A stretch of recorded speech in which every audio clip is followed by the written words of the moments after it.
మన సనాతన ధర్మంలో మన ఋషులు వేదాల్లో కానీ ఉపనిషత్తుల్లో కానీ వాళ్ళు ఏం చెప్పారు? నిరాకారమైనటువంటిది ఒకే ఒక శక్తి ఉన్నది. దాన్ని అది అది అది అన్మానిఫెస్ట్, మేనిఫెస్ట్ అయినంత ప్రకృతే. అంటే ఏంటి? పంచభూతాలు, మన మనసు, మన బుద్ధి, మన జీవ చైతన్యం అన్నీ పంచభూతాల్లో భాగమేను. కాకపోతే ఏం జరిగింది? ఈ ఈ పంచభూతాల్లో నుంచి, భగవతత్వంలో నుంచి వచ్చినటువంటి మనం అసలు విషయాన్ని మర్చిపోయి నేను శరీరం అనేటువంటి తమోగుణంతో, తర్వాత నాకు అది కావాలి ఇది కావాలనేటువంటి రజోగుణంతో, ఆ తర్వాత ఇంకోటి ఏంటి, నేనేదో శాంతంగా ఉండాలి అట్లా ఉండాలి అనేటువంటి సత్వగుణంతో ఈ మూడు గుణాలకి పట్టుకున్నాము. అంటే ఏంటి? ప్రకృతిలో ఉన్నటువంటి ప్రతి జీవిలో ఈ మూడు గుణాలు లేకుండా ఉండే ప్రసక్తే లేదు. తమోగుణం లేకపోతే నిద్రపోలేము, రజోగుణం లేకపోతే కనీసం ఆహారం కూడా తీసుకోలేము, సత్వగుణం లేకపోతే రెస్ట్ తీసుకోలేము. అంటే ఏంటి? ఈ మూడు గుణాలు ప్రతి చోట ఉంటాయి. ఈ మూడు గుణాలు కనుక మనం దాటగలిగితే అప్పుడు ఉండేది నిరాకారమైనటువంటి నిశ్శబ్దమైనటువంటి శక్తి. ఇప్పుడు మన దగ్గర ఏంటి? వెతికి పట్టినా మన దగ్గర నిశ్శబ్దం లేదు. ఎందుకు నిశ్శబ్దం లేదు? మనకెంతసేపటికి మన మనసులో రకరకాల సంకల్పాలు వికల్పాలు వస్తాయి. శరీరాన్ని నిమిషం కుదురుగా కూర్చోలేం. అక్కడికి పరిగెడదాం ఇక్కడికి పరిగెడదాం అని పరిగెడతాం. అదే తమో గుణం వాడైతే వాళ్ళ కోరికలు నెరవేర్చుకోవడానికి పరుగులు పెడతాడు.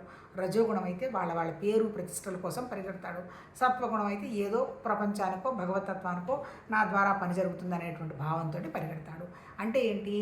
సత్వగుణం ఎలా పనిచేస్తుంది, సత్వగుణం ఉన్నవాడు ఎలా పనిచేస్తాడు, రజోగుణం ఉన్నవాడు ఎలా పనిచేస్తాడు, తమోగుణం వాడు ఉన్నవాడు ఎలా పనిచేస్తాడు, సత్వగుణం ఉన్నవాడు ఎలా దానం చేస్తాడు, రజోగుణం ఉన్నవాడు ఎలా దానం చేస్తాడు, తమోగుణం వాడు ఎలా దానం చేస్తాడు, సత్వగుణం వాడి బుద్ధి ఎలా ఉంటుంది, రజోగుణం వాడి బుద్ధి ఎలా ఉంటుంది, తమోగుణం వాడి బుద్ధి ఎలా ఉంటుంది అనేటువంటి విషయాన్ని కంప్లీట్గా మోక్ష సన్యాస యోగం 18వ చాప్టర్లో వండర్ఫుల్గా చెప్పటం జరిగింది.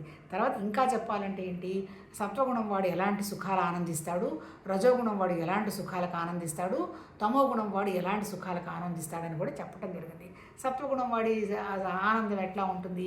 ఎంతసేపటికి ఏదైనా ఇదిగో ఇవాళ ఏదైనా పూజ చేసామా, కూర్చున్నామా, దానివల్ల నాకు ప్రశాంతత వచ్చిందా అని ఆలోచిస్తాడు. రజోగుణం వాడి సుఖం ఎట్లా ఉంటుంది? చేయాల్సిన పని కూడా చేయకుండా ఇంకేదో చేస్తూ నాకు లాభం వచ్చింది, నాకు పేరు ప్రతిష్టలు వచ్చాయనేటువంటి భావంతో రజోగుణం వాడి సుఖం ఉంటుంది. తమోగుణం వాడి సుఖం ఏంటి? ఎంతసేపటికి బద్ధకం. అబ్బా శనివారం వచ్చింది, నేనేం పని చేయక్కర్లేదు, హాయిగా నిద్రపోవచ్చు, హాయిగా తినచ్చు అంటే అంతవరకే ఆలోచన చేస్తారు. కాకపోతే ఈ మూడు గుణాల్లో కూడా సత్వగుణం ఏంటి? చెయ్యడానికి ముందు కష్టంగానే ఉంటుంది, కానీ పరిణామంలో దానివల్ల చాలా లాభాలు ఉంటాయి. అంతే కదా? ఇప్పుడు మనం చదువుకోమ్మా అంటాము, చదువుకోవడానికి ఇష్టం ఉండదు.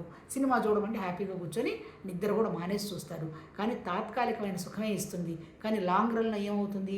మనకి ఫలం సక్రమంగా ఉండదు. కానీ సత్వగుణం ఉన్నవాడు కష్టపడ్డా ఇప్పుడు ధ్యానం చేయాలంటే కష్టమే, కానీ పోంగా మనసు నిశ్శబ్దాన్ని